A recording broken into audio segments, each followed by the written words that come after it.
Okay, so I think we're ready to roll. I've put the Italian coastal division or units, battalions on play. I got 9, which is a pretty good roll. 7 of them are over here. They count as dead. I'm charged for them no matter what. You can see that could have a fair amount of impact on, the game. A significant number of crappy units, no doubt, but still units on the board. And they're not totally useless. They use a strength point marker. And then there's the victory points involved in just losing them. One of them showed up underneath this British invasion hex. So we're going to take care of that. I have to deal with these guys too. Okay, let's start with the amphibious invasions. They all work pretty much the same. Let's see.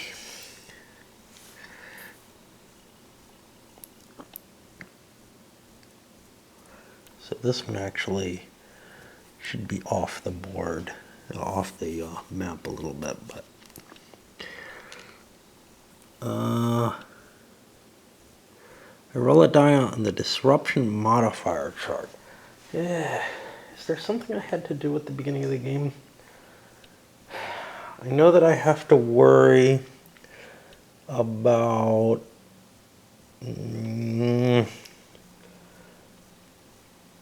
variable reinforcements, I think, happen on the next turn. I think I'm okay. Oh, weather. We were not going to play with the historical weather across the board, so let's find that first. Let's see about our sequence of play here. Yeah, weather is the first thing. And, theoretically I should use the historical weather, but I can't find a weather chart. This is the disruption chart. Okay, I'm going to have to look for the weather chart. Yeah, I found the weather chart. It keeps good weather after sort of the invasion turns. But let's see what we got here. There are no modifiers to it. We could end up a little lucky. 7. The thing... Ooh, severe Mistral. That's worse than...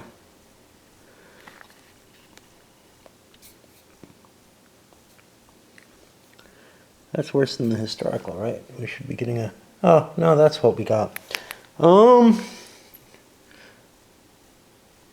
Heavy Mistral during the first airborne landing segment. The rest of the turn is light Mistral. Okay, the Mistral is going to affect air spy, airborne, and amphibious operations. So for amphibious, we take a look at the disruption chart. We have a severe Mistral southern coast. That's going to be +2 to the table. And I think it's if we get a 7 or more, we get a disruption, which just means the unit's not going to be able to attack and move. So what we do is we just start rolling these units as they come in. Okay, so that one's not going to get to go. I got 2 units here. Yeah, we're kind of screwed. Over here, I think it's... Wow, there's 3 units, which I don't think is legal.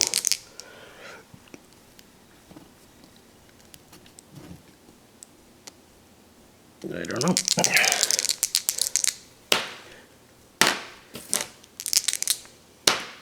Okay, they're all okay. Next one is 2. Okay, and so on, and I'll be back in a bit. Things started kind of badly here. They actually cleared up pretty well in terms of the effects. I got one more here. Just a bunch of low rolls. Okay. And now the next thing is the airborne operation, which I have to worry about as well. Each unit placed on the hex, they have to determine loss and scatter. We look at the airborne mission table, roll a die, and then we roll again on the scatter table. Okay. So let's do this one because he's alone. And Jesus, I can't read this. 3922. That'll be in this hex. And I roll on the Airborne loss with a +2.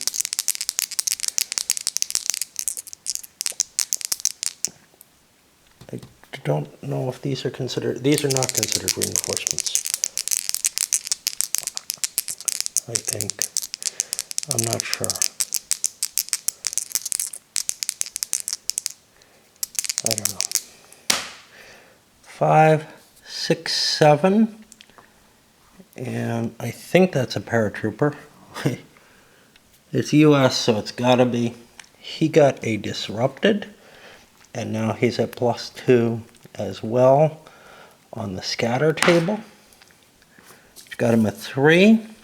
As a paratrooper, he got an A, which means he lands in an adjacent hex. And 1 is north. I'm going to go this way. It doesn't really make much difference. 1, 2, 3, 4. He'll be there. I'm going to be doing that kind of crap with all of them. And the bad weather is going to affect things. Now, I'm not sure about these modifiers, the paratrooper reinforcement ones, stuff like that. What the fuck?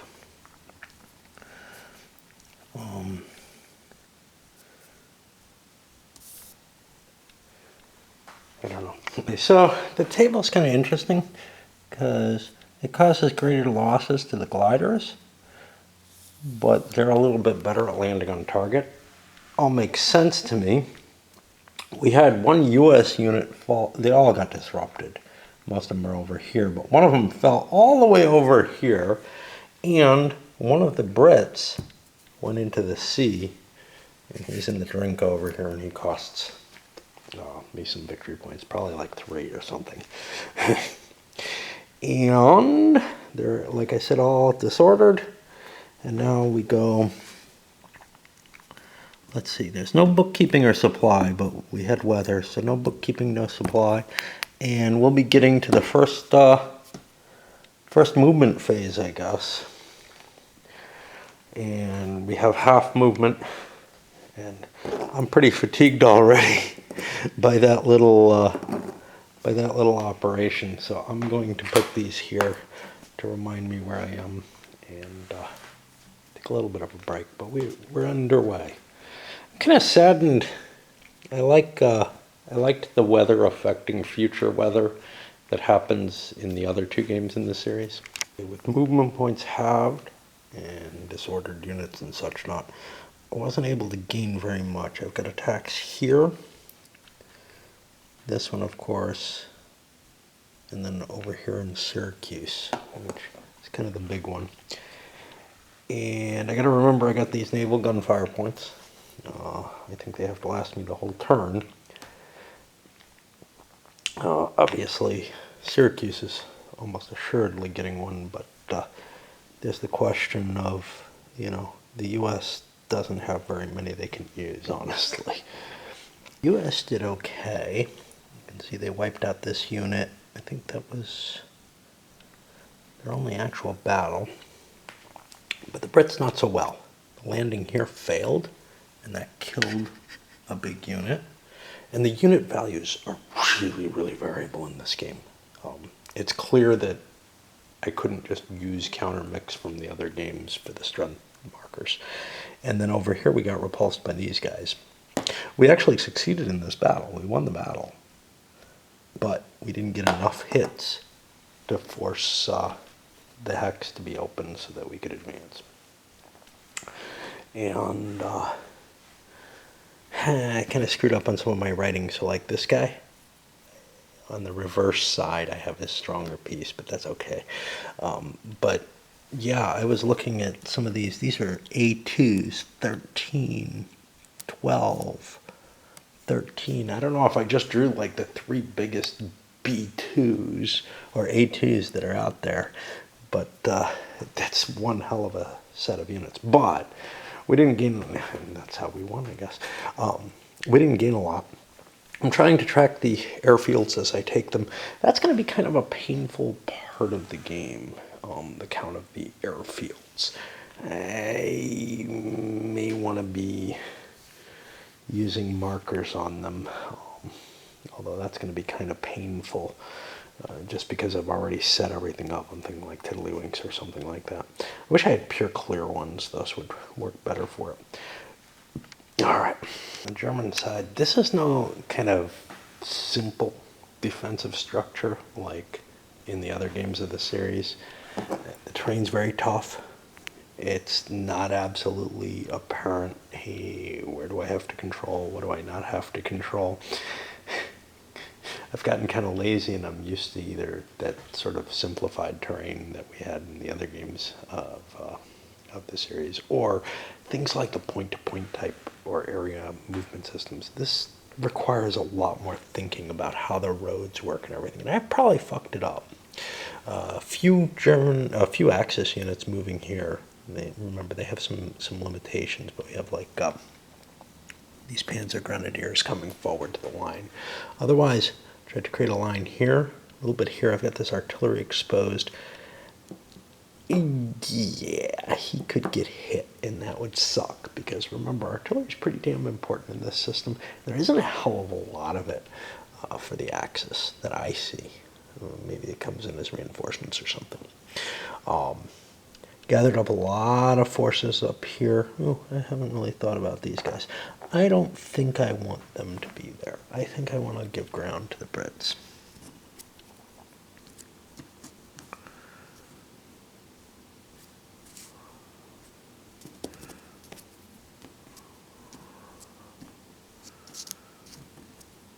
I'm going to stack these guys. That gives them a little bit more combat capability. But yeah, I've built up a lot of stuff up here, trying to. I don't know if I can save Syracuse. It's one of the problems, of course. And the Goering division units here. I got the rest of Goering division coming in up here. The Goering division units, I don't want to move them at all. They have to be able to launch an attack. Well, they might be able to launch an attack here. They're fairly speedy guys, though level 3 terrain is expensive to move through. Remember, I only have half my movement points, but I can get there. But it might make more sense if I cover that artillery and just make a hit on one of the big units next turn instead.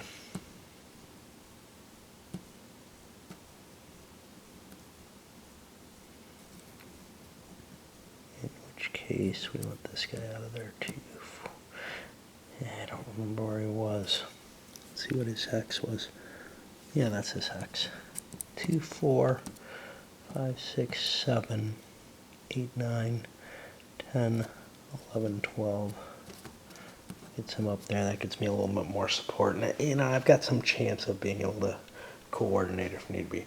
These guys have to charge into combat in the next movement phase. And I obviously have to leave myself in a position where I could conceivably hit them. All right. Yeah. I think I'm going to pause this until I'm awfully tired. And doing another set of attacks and another whole set of landings and everything is kind of fatiguing. I think, it's going to take me a while to get into the flow of this one in a way that maybe some of the others didn't. I'm spending a lot of time doing lookups on the rules to see, hey, how many of this do I have? What are the special rules here? And then that in combination with trying to read the hex numbers on the counters, because I start moving something and I realize, I don't want to move him there. So then I have to redetermine it. Right now, I'm fleeing everything forward to slow down the advance as much as possible. The reason for that, and I don't know if I should even hold here, but Syracuse seems like too much to give up. The reason for all that care is the complexity of the terrain, really. All right. That second wave invasion, I'm having to drop the depots in place. That's no big deal in general, except for this one's landing right on that Italian unit, which means this has to land there too. But I damn well better succeed in taking this, or else my depot will get eliminated there and have some problems. Okay, and I gotta worry. There aren't a lot of points for attacks, but I'm kind of having to. I mean, I started landing my units ahead of time, but I feel like I somewhat have to start my movement before I land units, so that I can see, hey, where do I need to land him? Where do I want to apply that force? It's a very complex set of decisions that you have to make on this first turn here. It's not very painful because they're kind of sequential. They can kind of be grasped in little bits. It's not like, I don't know, it's not like the overwhelming number of bad attacks that you make in Operation Grenade. But it's much, much more complicated than that overwhelming number of bad attacks, because I have to try to balance out and make a guesstimate as to what I'm going to be able to succeed in. And because of the variable combat strengths, and I certainly don't even know what they are because the chit sizes change each time. I'm left with kind of that same, oh geez, I don't know what this is going to do. I know that I want to get at least like 3 to or 4 to 1 column to get any ground, to not have bad things happen. But also, unlike some of the other games, this is one where ground is not the only important thing. It's also important not to take losses, which is a little different mindset. I've gotten I mean, obviously you don't want to take losses in any of the games early in the game, because you're going to need those troops. But you have this kind of, well, can I afford to lose this troop, or is the ground more important? But here you also have, what are those victory points going to mean in the end? Now, I have no idea what they're going to mean. So, kind of like the combat strength. Do I have a chance of winning this battle? I don't fucking know. I feel that same kind of panic that I felt in Grenade of, well, geez, this looks like it's going to come out to be a 1-to-1 if I'm lucky. Maybe? I don't know. The factor here is, remember those two unit divisions and stuff? Well, I think I've got one here, this 2nd Armored. I'm not sure. It may be actually specifically called out in the rules. The Axis ones definitely are not. But there should be some marking on the counters to indicate this has got 2, this is 1 of 3, this is 1 of 2. The historical designation is not enough unless you know how many units there are there. Of course, these counters are hard enough to read already. They have a lot of information on them, and my old eyes are not processing these. This particular game, especially the German counters, I'm finding particularly hard to read. Yeah, this is more painful than I remember. Okay, so for the Brits, I'm trying another shot at Syracuse, and of course I'm trying to take this down. For the US, trying to get that connection going. And other than that, setting up a line, but I am going to launch one attack there. Now, there's some chance that I don't pay a cost for that, and that's kind of the only reason I'm attacking it. It's probably a bad idea, but clearing out Axis units seems like a good idea overall.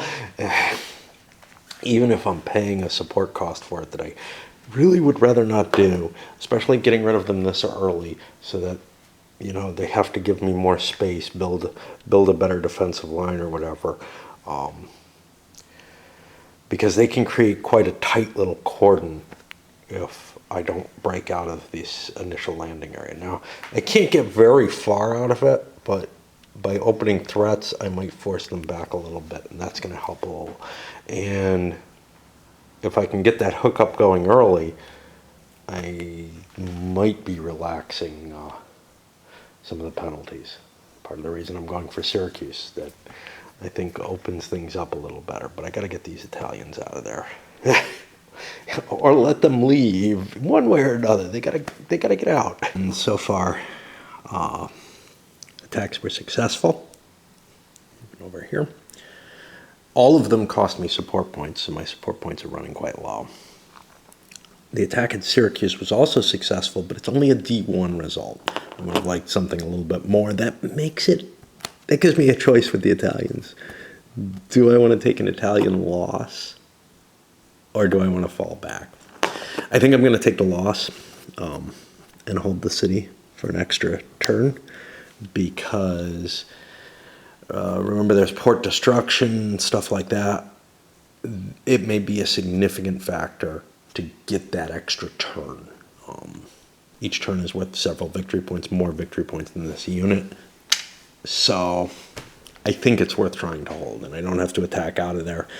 I could actually slip more forces in and get a defensive position there, and then maybe throw some units in here and have something of a line on that river line. I think it's worth doing.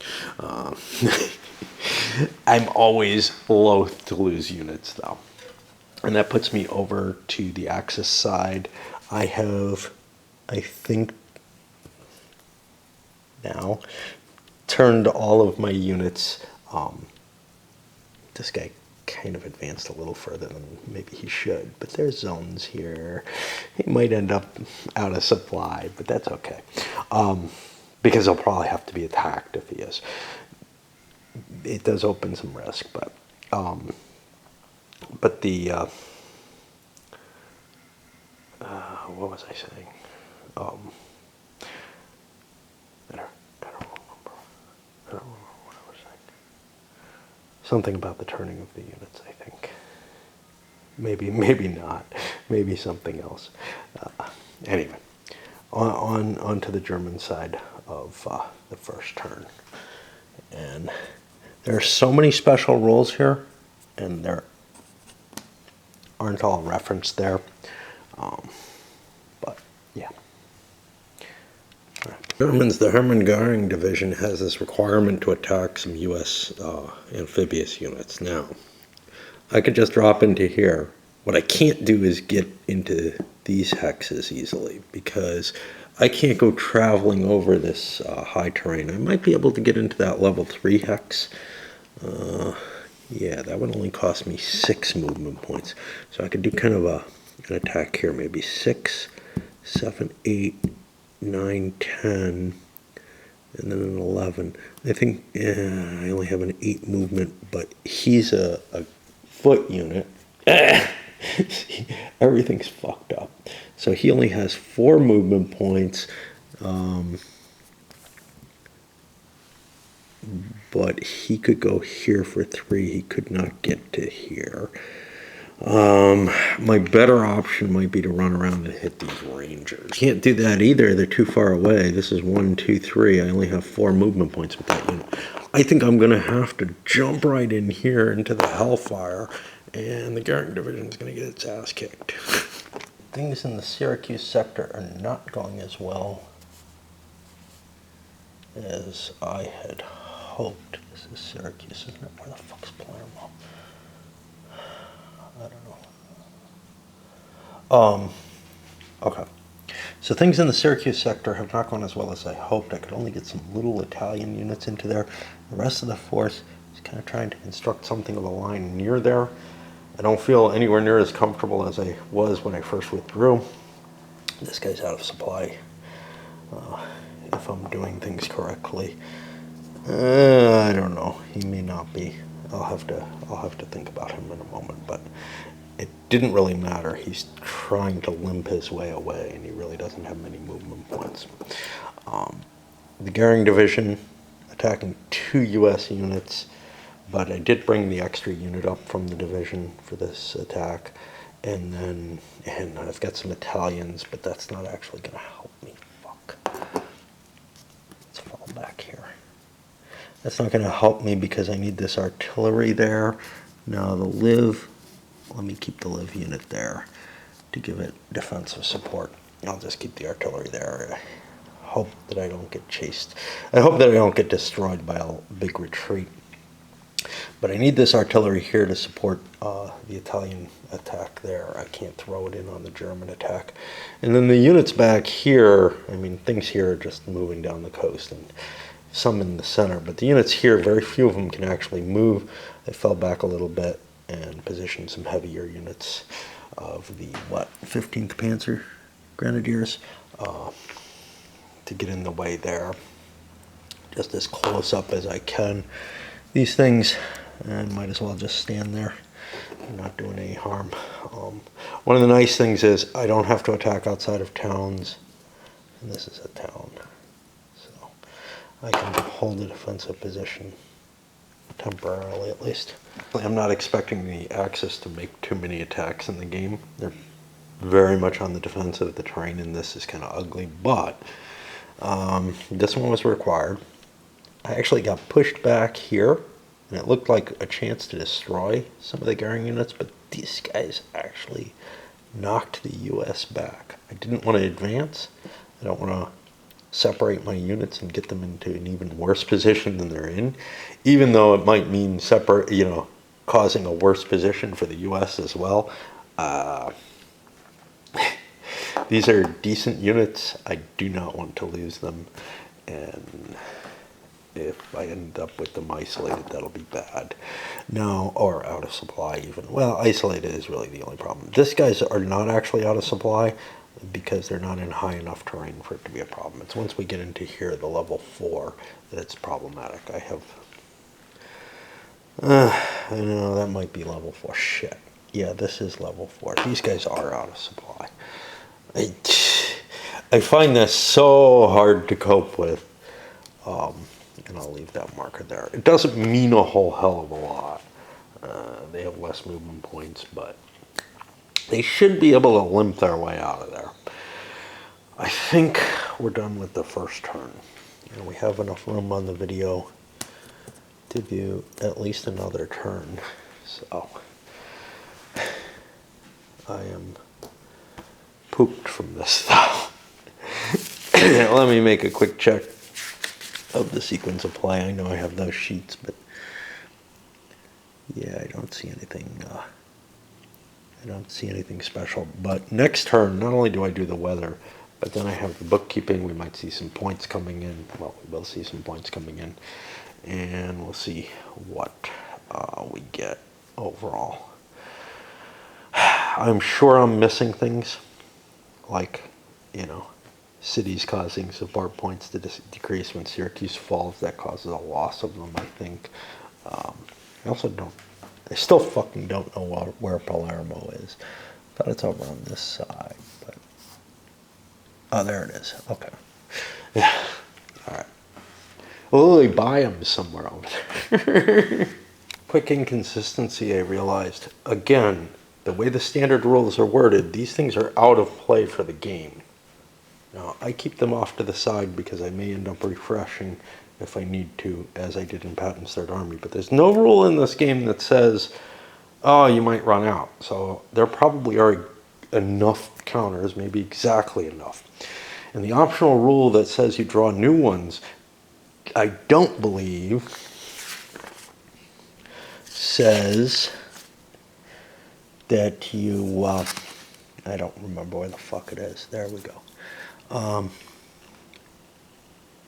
It does say return the chit to the old pool. So that's a little different from the standard rules. The standard rules are those chits are out of the game once they're played. And I was worried that with the optional rule it left things ambiguous and that you'd have to make up that rule. It doesn't look like you do. It looks like we're okay. All right. Good Lord. This is kind of painful. And back when I first got this, yeah, I can see why I was excited by it. But nowadays, I'm kind of like, I don't know if I have the tolerance for this anymore. The bad news for the Allies. This is a rain turn, which has a number of impacts. Unfortunately, air supply, airborne, amphibious interdiction, and air operations. Well, I didn't look up everything, but one of the factors is the number of air points that I would get is halved. I hope rounded up, because otherwise I get none.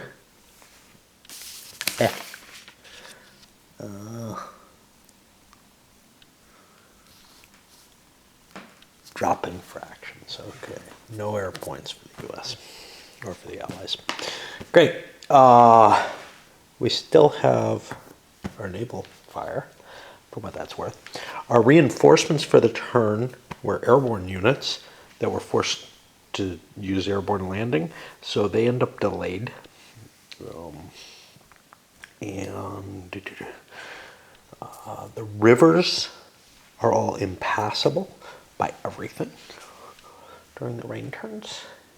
We counted up our airfields and we had a few more than usual. That would affect the number of air points we have available. It's also going to affect, though, even though we don't have any air points, the number of axis support points. Speaking of support points, since all the depots are landed on beaches to begin with, we got 2 for each because nobody was destroyed. I'm going to be able to move to ports. There are some minor ports, and that's fairly soon. That's in the movement phase. I just did the Allied supply phase is pretty much where I'm up to. I think these guys are out of supply. We may actually have more supply problems just because of the river. So, like, this is impassable. I don't know if that cuts his supply. So I'm going to have to look that up. They're not impassable at the bridges, but, you know, this particular unit is in a position where he might have... Now, he's able to go quite far.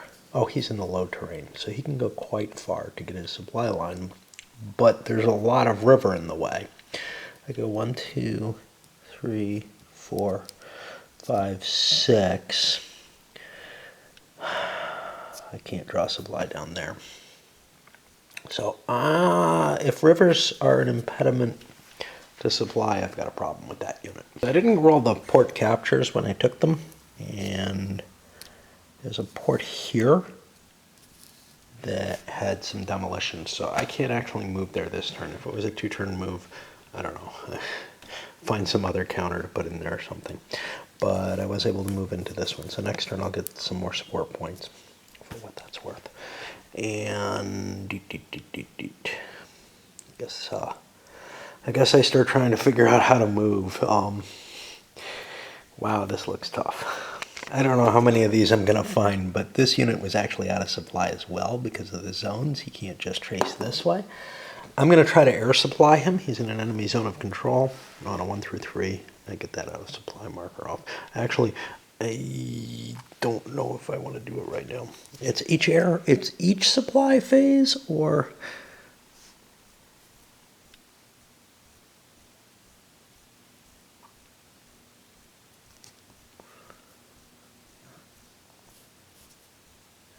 during his supply phase. See, normally it's mutual supply. I thought that's what the case was in this, but maybe it's different here.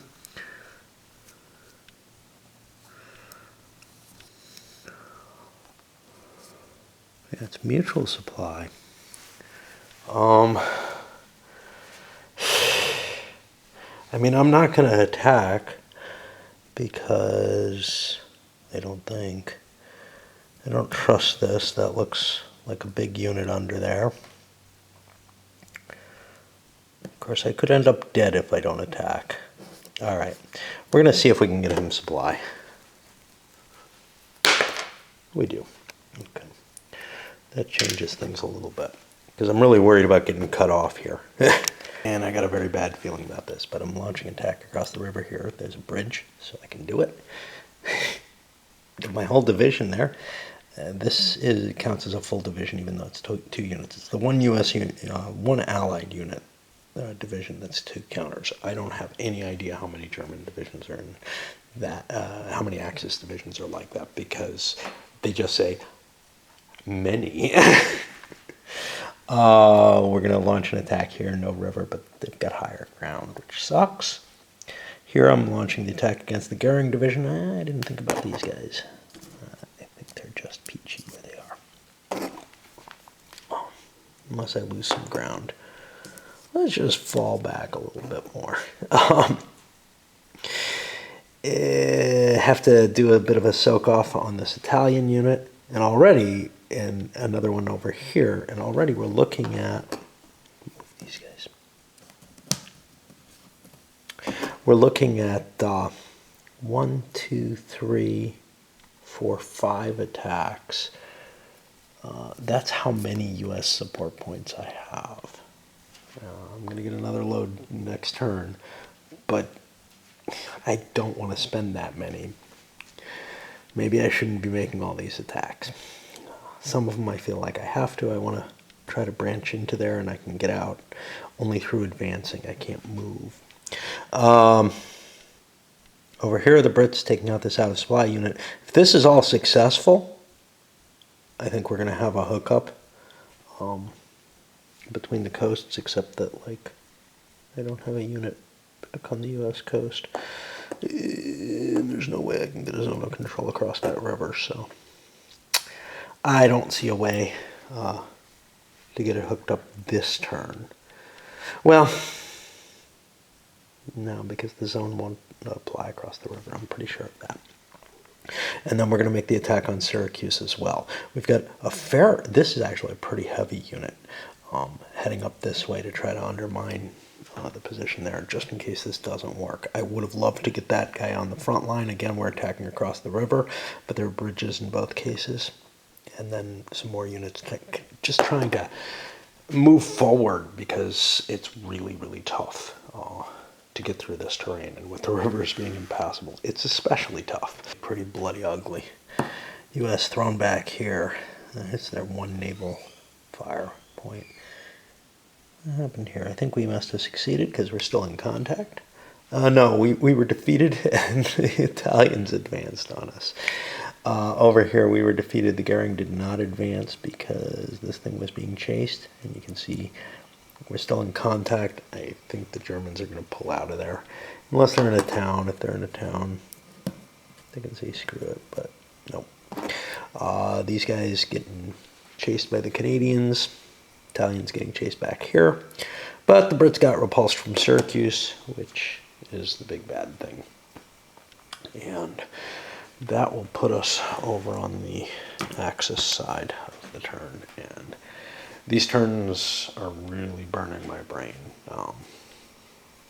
Mainly because I'm so used to, I mean, not because I'm used to, but the simplicity of the earlier games where you just, hey, there's a couple different terrain types. Here, there's, what, 6 different levels of terrain, and you got to look them up and everything. This is a much, much more painful game in terms of the mechanical side of it. Again, that excited the hell out of me back in the day. And now it's beginning to feel a little bit more finicky than I really want to deal with.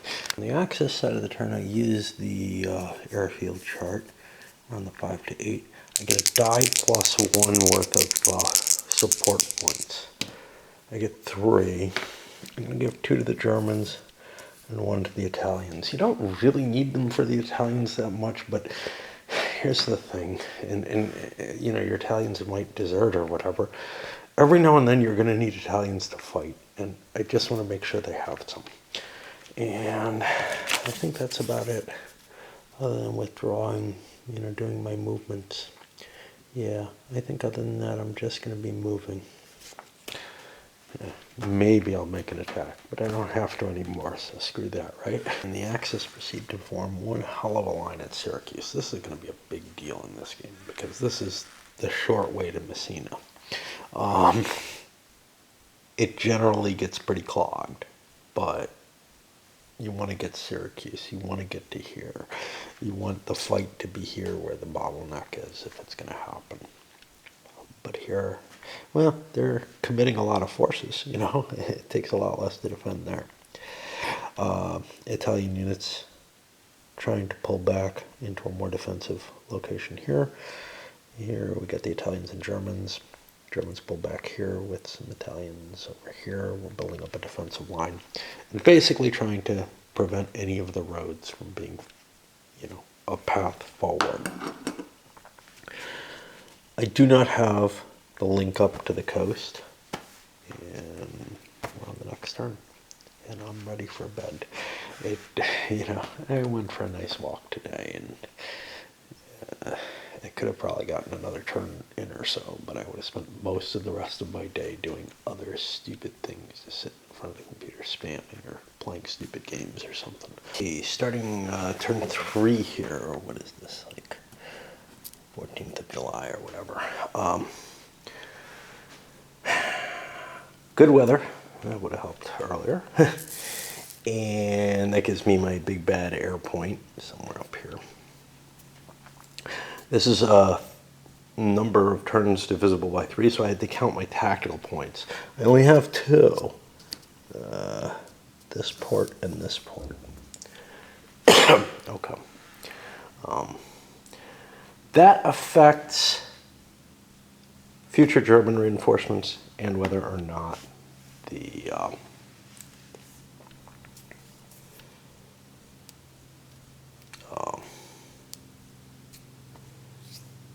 well, for future Axis reinforcements. Basically, how well the Axis, how much they're assessing, wow, we can actually mount a real defense. Well, the Allies haven't done much.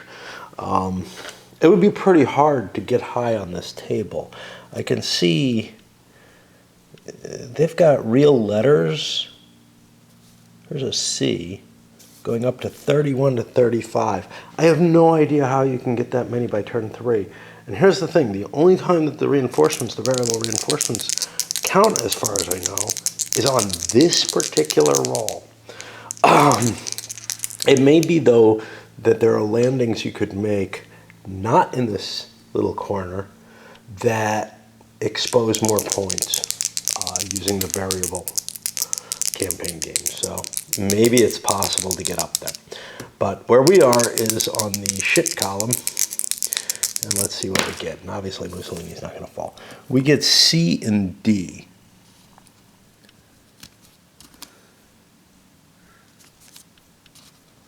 And that's these.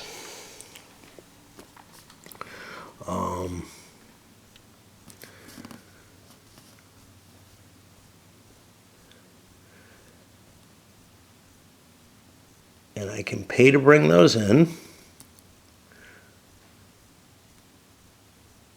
They cannot enter until turn 5, no more than 3 per game turn, and I'll put them, I don't know, up here on the turn 5 pile, and maybe I'll remember them at that point. And we're not worried about M's and MX's. Let me see, there should be something.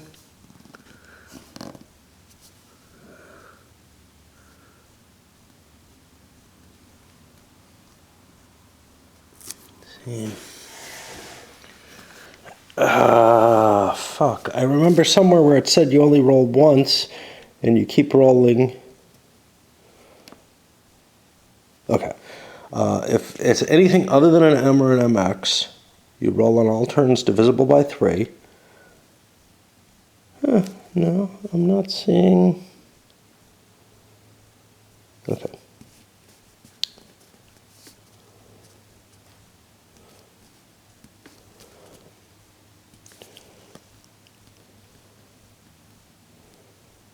I swear I saw something that said you only count troops coming in once. It may be possible that more reinforcements can be committed later. I didn't think that was the case, but I'm having a lot of trouble reading anything here. So maybe I'll find out on turn 6. Right now I've done what I'm supposed to do. I just failed to read this at all. If the result is anything other than an M or MX, the players repeat the above procedure on all turns divisible by 3. On future turns, results other than an M or MX are ignored. So I can basically bag all these units. They're not dead, they don't count against victory conditions or whatever, but this is the limit of the variable reinforcements that I can get. And again, like most of the games in this series, there's a lot of randomness. I could get a lot more troops depending on the die roll I got. This is also a special turn because this is when the end runs are determined. Geez, I don't know. I'm just going to say 0 for both because I'm playing solo. I don't want to play games on this table. You know, if it is gameable, I'm unhappy, but I don't want to investigate that. All right, so let's check US end runs first. They got a 4. That means 0 and 0 Brigade, 2 Battalion end runs, and we'll check what the Brits have as well. And they also got a 4. They get nothing. So what I'm going to do is I'm going to dig out a couple of pieces from here and use them as markers for my end runs and expend them as needed, because maybe I'll remember what they mean. Shame, because I would really have liked some English ones to get me around Syracuse maybe. Although, honestly, a couple battalions, and I think you're only allowed to land one at a time, you know, one per turn, isn't going to help much at all. So, I don't know. Maybe it's best that I didn't get them, because I'd probably just lose the units. The other side, though, is I could grab maybe an important position behind, and who knows what that does. All right. Also allocated support points. The Brits still getting 2 per turn. The U.S. getting 3 because they're in a minor port now. The U.S. can go up to 4, but they don't have a major port anywhere nearby. And that's actually something I'm going to want to see. That's just a city. That's not a major port. I don't know. What do major ports look like? They got that red circle. Yeah, I don't see any of those kicking around. The closest is Palermo. You know, I got my options, right? But the U.S. isn't going to be able to be very active unless it can get a more important port. And I don't really expect there to be anything other than Palermo over here. This is just a minor port. I honestly don't think, I think there's just the 2 major ports. So that's the big way of improving my point command. For the Brits, they really need to take Syracuse. And if they had gotten it early, that would be great. But now they're kind of in a position where they're handcuffed. And for the U.S., they're going to be getting a little bit more points, but they don't have much expansion capability. I might be able to get some kind of better boundary change, but I don't think that can happen until I take... Oh, no. It happens once I connect up my line, which is almost there. I just have to get a unit close to the coast here, and we'll get the modification decks turned. So that'll be one of my goals, because then I can change perhaps how this line works eventually, and maybe get towards Messina myself or something. I don't know. And now to the complexity and reading lots more rules again. I won't do it in real time. So I started moving some of my US units thinking, and then I forgot. I've got reinforcements, including Airborne, that have to come in as Airborne reinforcements, which is just kind of a pain in the ass. They drop on the board. They have a chance of getting hurt doing so, but they can't really do anything exciting. Some of these, which are Airborne assault, that has to be conducted this turn by the Brits. And I also have to bring in my port reinforcements. Now, the port reinforcements, I don't think are that big a deal. Again, I have to reread the rules, but I think they just kind of show up at depots and can operate. So I can kind of hold them off and not use them until I complete my movement. But the Airborne shit has requirements based on where things were, and I may well want to know where those units were in order to drop some paratroopers down there, because this is actually where I need to get more units, I think. And then the assault, here's the problem with the assault. It's based on where units were, but I don't know where I want to assault until I move my units and kind of look at them. It's sort of a mechanical problem in the game to me, at least for me, because I'm incapable of visualizing exactly where the pieces are going to be at the end, and where I'm going to get my attacks, and where I'm going to need those fucking Airborne units to drop. All the decision making on where the reinforcements are going to come in and everything is exacerbated by the fact that I have to worry about divisional integrity issues. So what do I have here? I have like a 9th Division unit. So now I have to look through my US until I find where the 9th Division is trying to collate. And it may not be. It may be, you know, coming in the future. But here's the thing. I can't just place my reinforcements without looking through my units and without figuring out where my units are trying to go and what they're trying to do and all that. All I'm saying is I can't really follow the sequence of play. I have to kind of mix things up. I know that really gets on some people's nerves. You know, I'll be sitting. I've never really been in a situation. Well, no, I'm not going to say that. I've seldom been in a situation where the players that I tend to game with are like, "Oh no, you're not following the sequence of play. You've got to follow it exactly." But the truth is, I mean, they have a point. There are times when it is important to follow it exactly, and it's like if you're not doing that, you kind of have to explain the whole thing away in terms of, okay, it's not an issue because of this, right? And if you play more like I do and are kind of sloppy about the sequence of play, you may screw something up. That's kind of important. And the bitchies are out there. Those are my Stellar Jays. I love them. And I completed my US units and then realized, God damn it, I forgot to try to hook up to get that coast-to-coast thing. And I mean, screw it. I can't do it. I just can't. I could have probably arranged something. So I'm close here. I could get this unit there. That would get me to here. And then, yeah, let's just do this.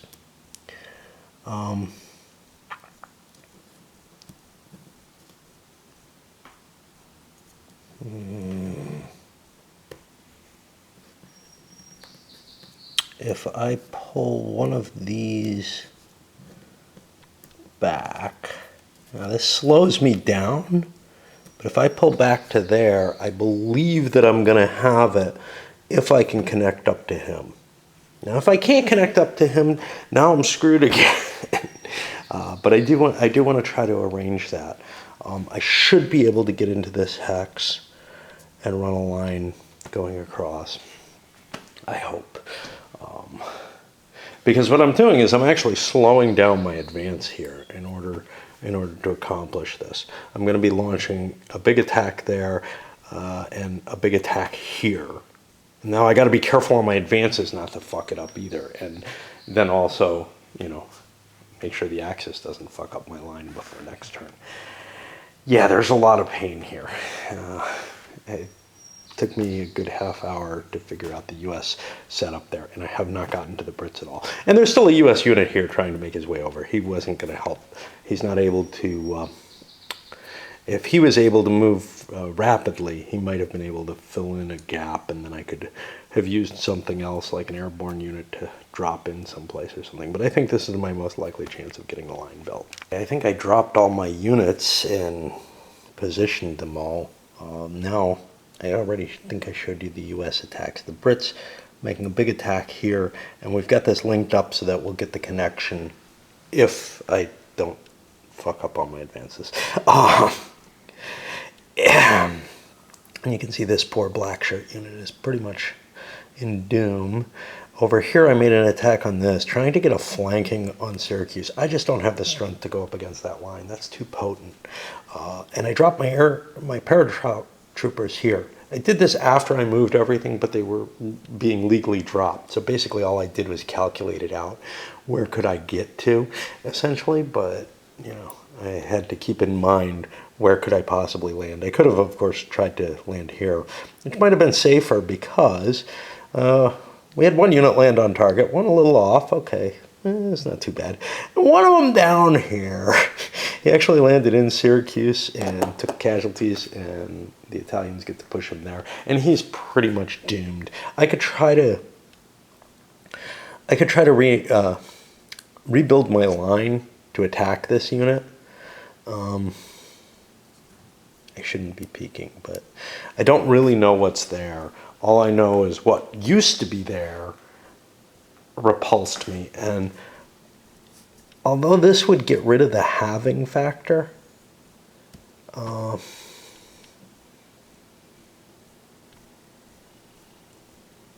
you know, I basically just think I should sacrifice the unit. If I hadn't set up the whole line, if I'd been following the sequence of play properly, I might try to make an attack, but I can only make it from this hex. Before I was making it from 2 hexes. I just don't think that there's any chance that I have of taking this out. So it's actually possible I could cause casualties instead. The combat chart's a little weird. Even on the worst table, you can do some damage, and I could give the Italians the choice of lose some guys or retreat.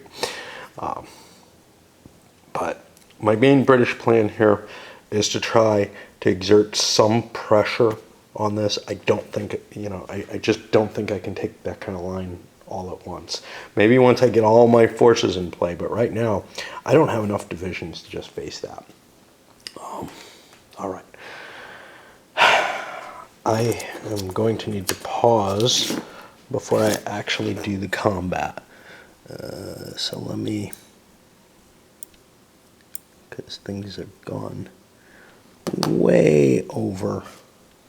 And I mean, the game even, kind of tells you, screw with the sequence of play a little bit in the basic rules with the, you can do strategic and tactical movement together. They're just separate segments for some reason or another. So there's almost an implicit, yeah, we understand this is too complicated to follow it specifically. But in that particular case, they call it out. They don't call out this, and this, it actually does matter. Where those guys landed is important. One of the other things that I should mention is the Allies are getting some artillery now. So I got some artillery for this battle. I got some artillery. These guys are too slow. If I had been launching an attack, you know what? Let's give them a couple column shifts. I know it slows down my advance, but whatever. I probably want them along that line anyway. And I've got some to support here too.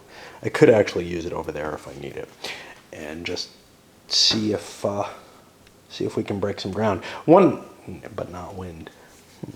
I got to keep in mind the support points too. So like I'm doing only 2 attacks with the Brits, which means I'll have a couple support points left, but they have such a slow gain of points that it's actually able to represent Monty's slowness, along with the fact that I can't fucking take Syracuse. One thing the variable campaign game doesn't do is it doesn't represent these, the distinguishment, I think, between the line between the 2 allied forces and stuff like that. A lot of those rules just go away, and it's one reason I like the historical, although definitely the other gives you some neat options to explore. You could just play the historical landings and say, oh look, now I don't have those lines. So it kind of feels a little off to me just looking at the variable. I've actually never played it because I play solo, and how many times do I play a game? This has gotten maybe 6 plays in my life, right? Now, after way too long a delay between when I moved and when I attacked, the U.S. succeeded here and punched those guys back. Nothing going on up here. We succeeded here. We weren't able to advance into here, and I kept my connection. But I did get a breakthrough, so no cost over there on the U.S. for that, and we drove them away. Over here, we eliminated the, I think they were black shirts, and here we also succeeded in driving them back. But the shocker of all, indeed, I got the 12 and hurt an Italian unit. Now, the Italians get to shoot back, and these poor suckers are going to be isolated. Not that it makes a bit of difference in this game. It's a 1 strength point unit. It stays a 1 strength point unit. But, it's going to cost them possibly a support point, because even this chart is less than half the time that it gives you a free hit. And then along here, I've got to decide, you know, do I want to fight big units? Probably not, so I'm going to have to fall back unless there's a village there. And that may affect how this powerful line, you know, is able to stand up. It still has some time, but there's the danger of this entire force getting bagged, and that's something we don't want to have happen. I can't evacuate from there. The only place I can evacuate is here, where my little boats can get me right to Italy, because there's no way Axis Italian ships are going to make it over there in this environment. Okay. Okay, so that's the end of the 15th of July there. Let me go over a little recap. First of all the Axis forces here are released, so you see piles coming down to defend the main road line here. And also, it's kind of hard because of the colors, but they're, you know, like this. It sort of blends in, especially with the modeling from the mold that had been on it. Yeah, I had to wipe them and everything. Kind of trying to get some guys in the middle because it doesn't look all that strong in the middle. Now, I do have this force, which, I don't know, man. I probably ought to. Gotta keep the armor there.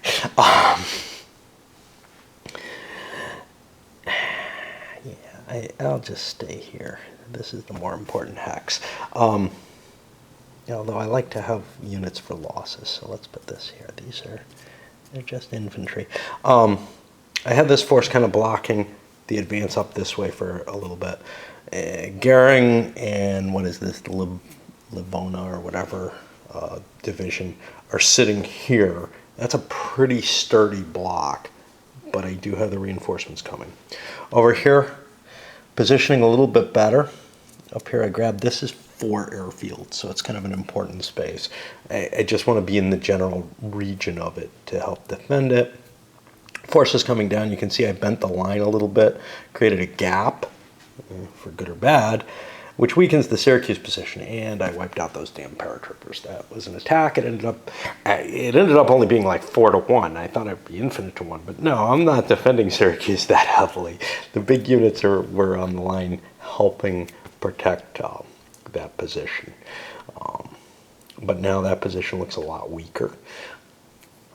I still probably want to try to degrade that line and force the Axis out, which might end up with me not getting a bag, but I don't want to risk going even against those 2 stacks. But that cost the Italians a point of support. So that was 15th of July. Yeah, we go into August. Okay, and it's going up.